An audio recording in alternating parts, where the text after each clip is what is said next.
মুখার্জি হ্যাঁ ওই রাজশেখর বাবু বলছি। হ্যাঁ এই মুখার্জি কাউকে চলবে না, কাউকে চলবে না। কারণ কারণ এই খেলার ম্যান অফ দ্য ম্যাচ তো আমাকে করতে হবে।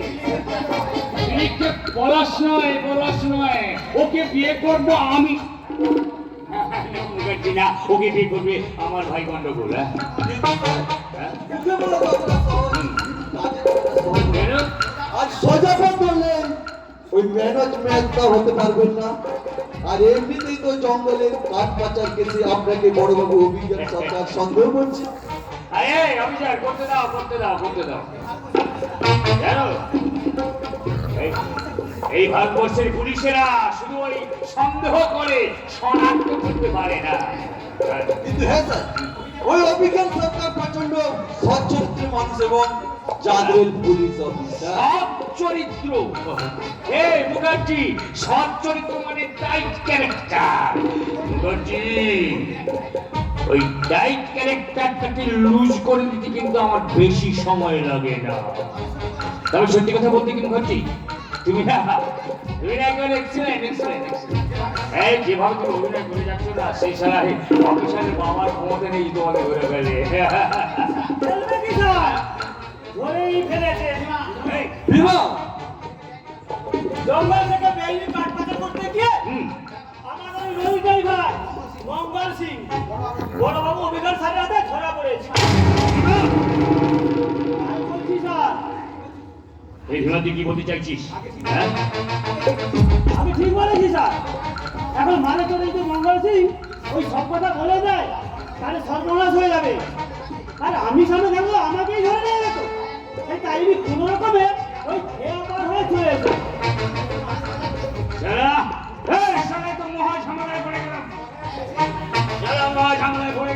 কথায় আছে বাঁশ কেন ঝাড়ে? পরের লাইনটা জানি, বলবো। গন্ডগোল।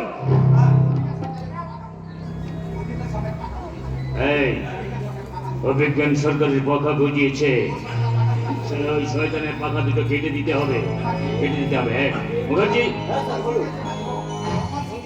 মঙ্গল সিংকে যেভাবে হোক ওই লক আপ থেকে বের করে আনতেই হবে। আর তাতে তোমার কি লাভ? লাভ আছে। নইলে তো ওকে অ্যারেস্ট করে সেটা মারধর করলে তো আমার নাম বলে দেবে। বলুক না, সেটাই তো আমি চাই। কি চাস? তাহলে আমি এমএলএ হয়ে 2 নম্বরই কারণ জেলে যাবো, আর ওকে কি চাস? আরে এমএলএরা তো 2 নম্বরই ব্যবসা করে জেলেই যায়। আরে বাবা, জেলে নেতারা থাকবে না কি চোর ডাকাতরা জেলে থাকবে? গন্ডগোল। কি বলতে চাইছিস তুই? আমি বলতে চাইছি, যা সত্যি সব সময়ের জন্য সত্যি। খাদ্যের জন্য খাদ্যমন্ত্রী, অর্থের জন্য অর্থমন্ত্রী, শিক্ষার জন্য শিক্ষামন্ত্রী, মানে সবেতে মন্ত্রী আছে। না তা তো নেই। কিন্তু চোর ডাকাতের জন্য মন্ত্রী আছে কি? না তা তো নেই। মিস্টার মুখার্জি, কে বললো নেই? আমার দাদার মতো এমএলএ ভর্তি রয়েছে পুরো রাইটার্স বিল্ডিং এ। মানে সবাই নয়, 2-1 ছাড়া। যেমন ধরুন, একটা ব্রিজ তৈরি করতে গেলে 1 কোটি টাকা বরাদ্দ হ্যাঁ হয়। তা লাগে। আর ওই 1 কোটি টাকার মধ্য থেকে 1000 টাকার ইট কিনে শিলান্যাস হয় ঠিক। হ্যাঁ তা হয়। নদী শুকিয়ে গেলে ব্রিজ তৈরি হয় কি? না তা তো না। গন্ডগোল, তুই যদি ওদের হয়ে কথা বলিস না কেন? একটা কথা মনে রাখিস যে ধর্মের কলটা বাতাসে নয়। দাদা, তোমার ওই তেল দেওয়া ধর্মের কলটা না,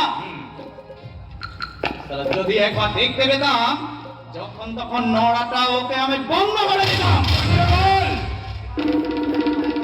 এই ভীমা, তুই এক কাজ কর। না থাক। তুই এখন যা, আমি মুখার্জির সঙ্গে কিছু কথা আলোচনা করতে চাই। যা। মুখার্জি, হ্যাঁ স্যার বলুন।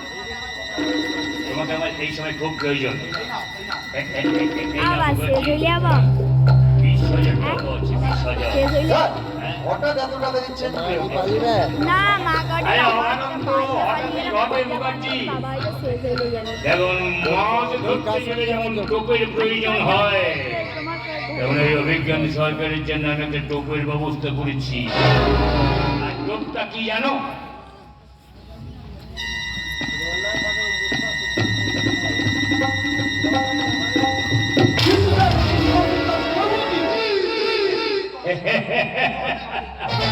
মুখার্জি, আমি যদি আমার গায়ের জামাটা খুলে দেখাই না তাহলে দেখবে আমার বুকের সাইনবোর্ডে লেখা আছে সারা সোহানের বাচ্চা প্রাইভেট লিমিটেড। এখানে অনেক যেভাবে শয়তানি সাপ্লাই করা হয়, আমার কোনো শাখা নেই। কি বুঝবে মুখার্জি? হ্যাঁ বুঝলাম স্যার, ওই চাপাকে অভিজ্ঞান সরকারকে ঘরে ঢুকে পাঠিয়ে দিলেন, তাই তো? হ্যাঁ, ঠিক তাই, ঠিক তাই।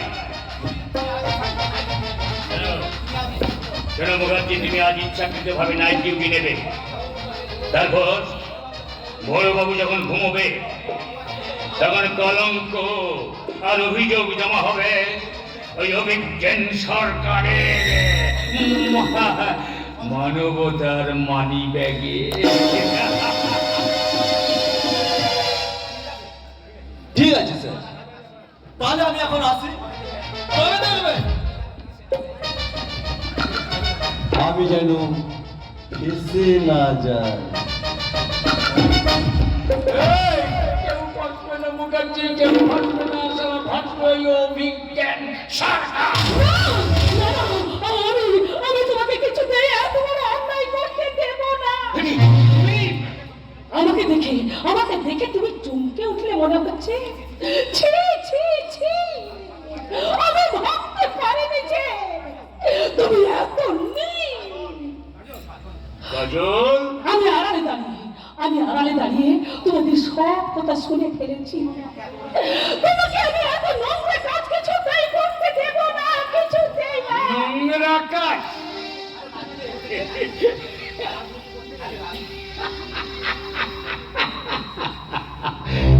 কাজল, রাজনীতি করতে গেলে একটু আধটু নোংরা কাজ করতে হয়।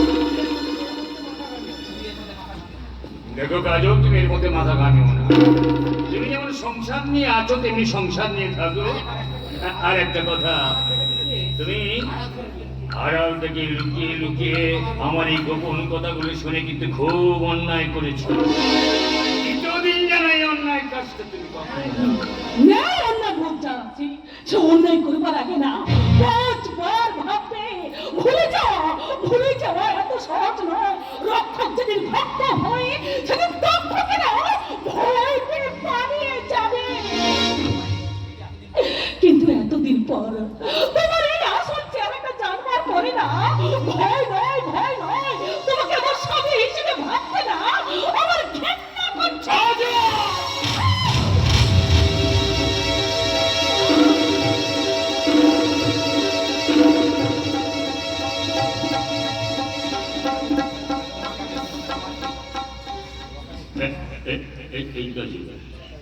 তোমাকে আমি ভীষণ ভালোবাসি বলে চরটা আমি কিন্তু মারলাম।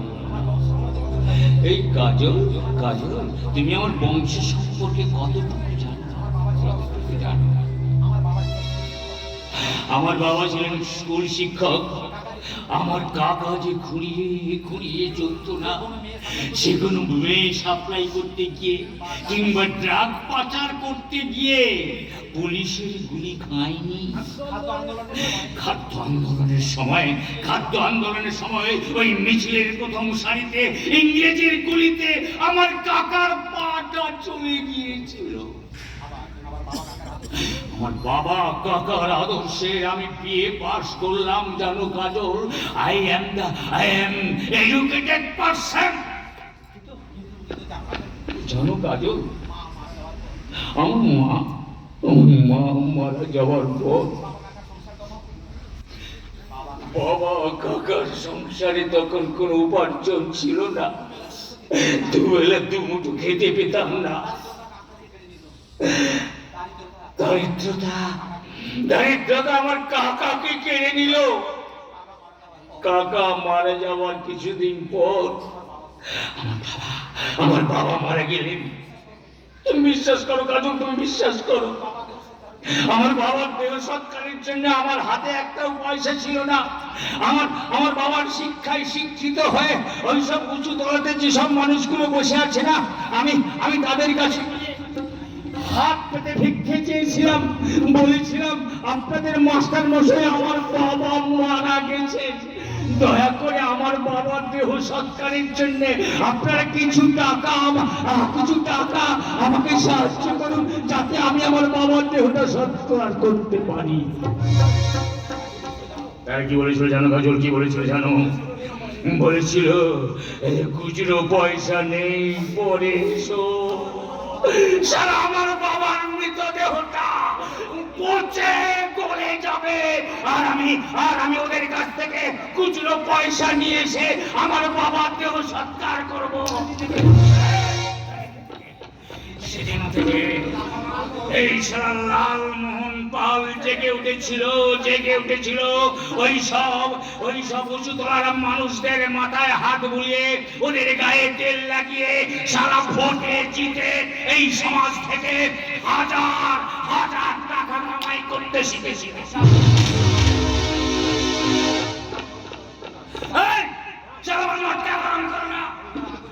যাও তুমি যাও, আমি যা করছি বেশ করছি, বেশ করবো। যাও, ইউ গেট আউট। এত সহজে আউট করে দেওয়া যায় না। আচ্ছা তুমি বলতে পারো, দিনের পর দিন, রাতের পর রাত তুমি যদি এইভাবে অন্যায় করতে থাকো, তাহলে যিনি আসছে সে কেমন ভাবে মাথা উঁচু করে বাঁচবে বলতে পারো? এই কাজল, যে আসছে মানে মানেটা খুব সোজা। তুমি বাবা হতে চলেছো। তুমি এই সুখবরটা আমাকে এতদিন বলনি কেন? বলার সুযোগ দিলে করি। তা ঠিক। তবে জানো, এর আগে তুমি না দুবার মা হতে গিয়ে বাচ্চা নষ্ট করে দিচ্ছ, কিন্তু এবার আমি এই বাচ্চাটাকে নষ্ট করে দেব। আমাকে মেরে ফেললো। আমি একটা খুনির সন্তানকে আমি এই পৃথিবীর আলো বাতাস কিছুতেই দেখাবো না।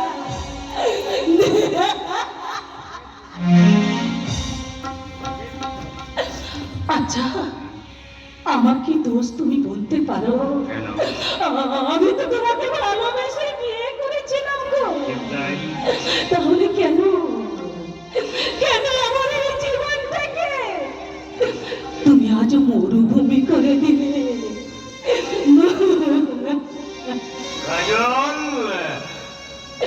মরুভূমি হয়ে গেছি মনটা,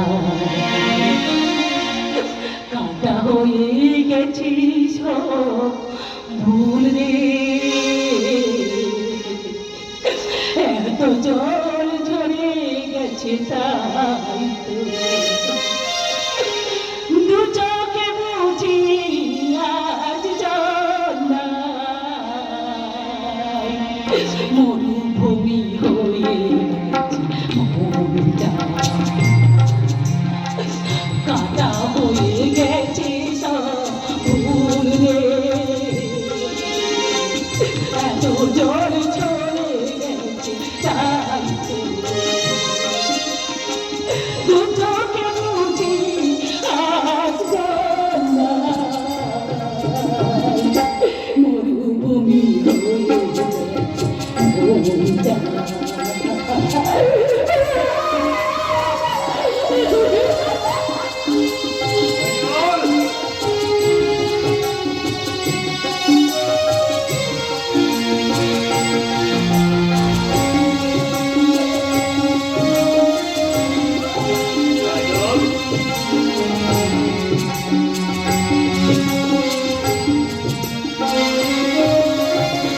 খুঁজতে গিয়ে পূর্ণিমা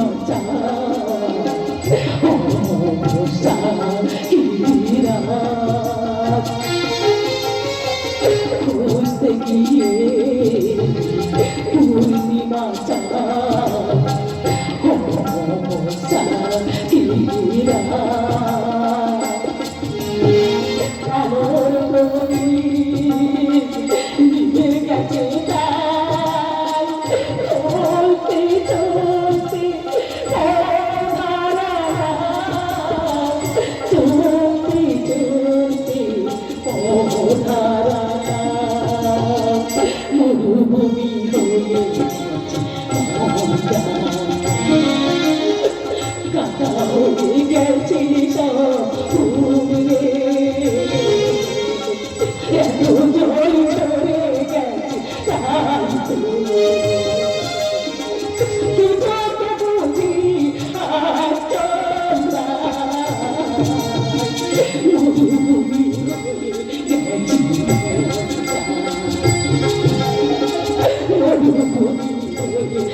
জিনিস বুঝতে পারছি, ওই বিলাসের ভাগনা বিক্রি হচ্ছে কাজ, আর ওই জন্য তুমি না না তুমি বিট্টুকে, আমার বিট্টুকে তুমি কিছু বলো না, আর কিছু বলো না।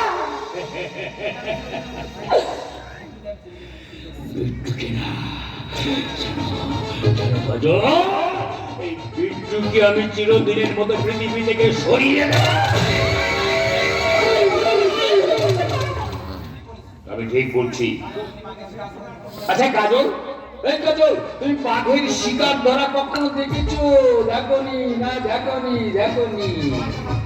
আর আমার কথা যদি তুমি না শোনো না, তাহলে এই বিট্টুটাকে সারা ছাগল বানিয়ে না একবারে কুচি কুচি করে কেটে দেব।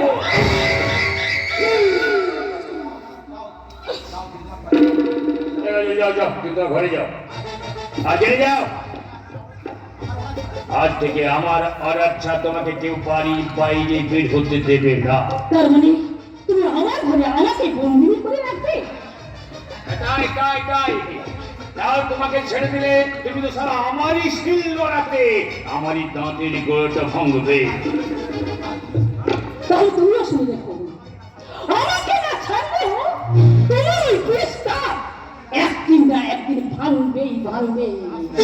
আর শুনে রেখো, হাসপাতালে ধ্বংস, কৃষ্ণকে মারবার জন্য মা দেবকীকে কারাগারে বন্দি করে রেখেও সে বাঁচতে পারেনি, বাঁচতে পারবে না। তুমি যদি মনে করো আমাকে বন্দি করে রেখে আমার স্নেহ মায়া মমতাকে তুমি শেষ করে দেবে, তা কিন্তু পারবে না। একটা কথা মনে রেখো, বাঘ উপোস করে মরবে, কিন্তু ঘাস খেয়ে সে বাঁচবে না। লালমোহন পাল, তুমি একটা তেরে কেটে দিনটা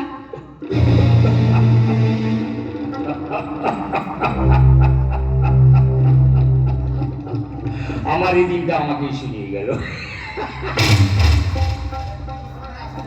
সারা অনেক করে ঝামেলা,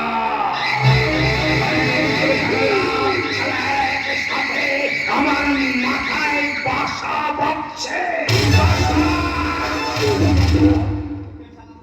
আপনার কি খুব টেনশন লাগছে বটে? বিলাস। আচ্ছা বিলাস, বলুন, তোমার সাথে আমার খুব দরকারি কথা আছে। দরকারি কথা? আচ্ছা বিলাস, তুমি জীবনে সব থেকে বেশি ভালোবাসো তাকে?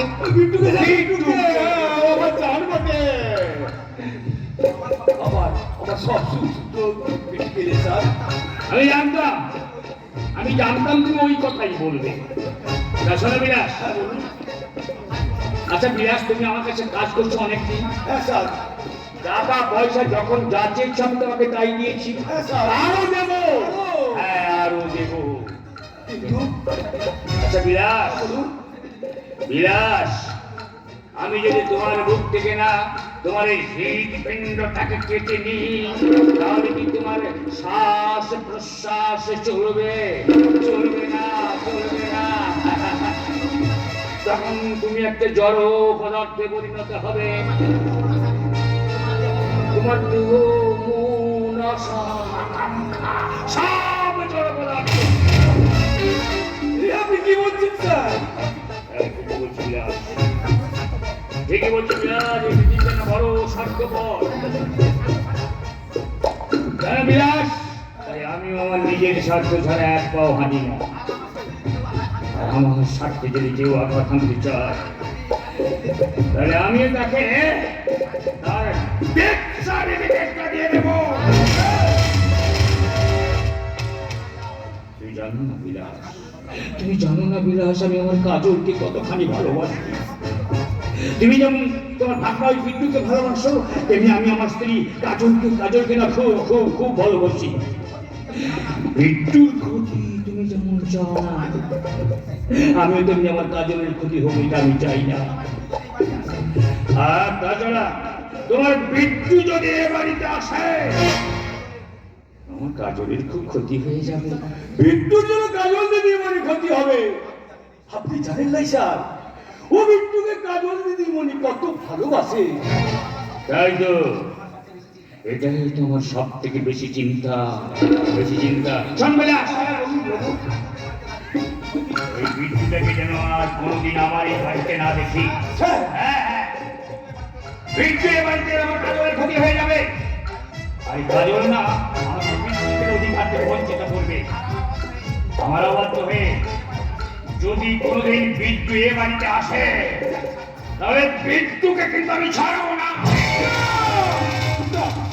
না স্যার না, ও কাজ আপনি করবেন স্যার। বিট্টু আমার জান আছে বলে ওর কোনো ক্ষতি আপনি করবেন না স্যার। আমি আমার মোনা বাবার কসমকে বলছি, বিট্টু আর এ বাড়িতে কোনোদিন আসবে না স্যার। বিট্টুর জন্য কাজল জীবনে ক্ষতি হবে আমি চাইনি স্যার, আমি চাইনি। ভালো, খুব ভালো বিলাস, খুব ভালো। তুমি তো বিলাস কোনো না আমার কাছে মিথ্যা কথা বলো না, বলবে না, আজও বলবে না। তাই তোমাকে আমি খুব বিশ্বাস করি। জানি না উপরওয়ালা বিদ্যুৎ ভাগ্যে কি লিখে রেখেছে।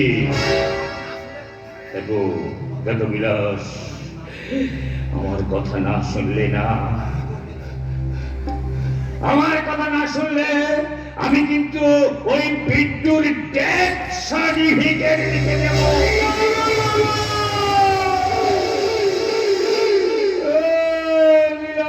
আমি মহাভারতের শকুনি, রামায়ণের মন্থরার পাইল করা মাল, লালমোহন পাল পিতাল কেটে কেটে ভিন্দা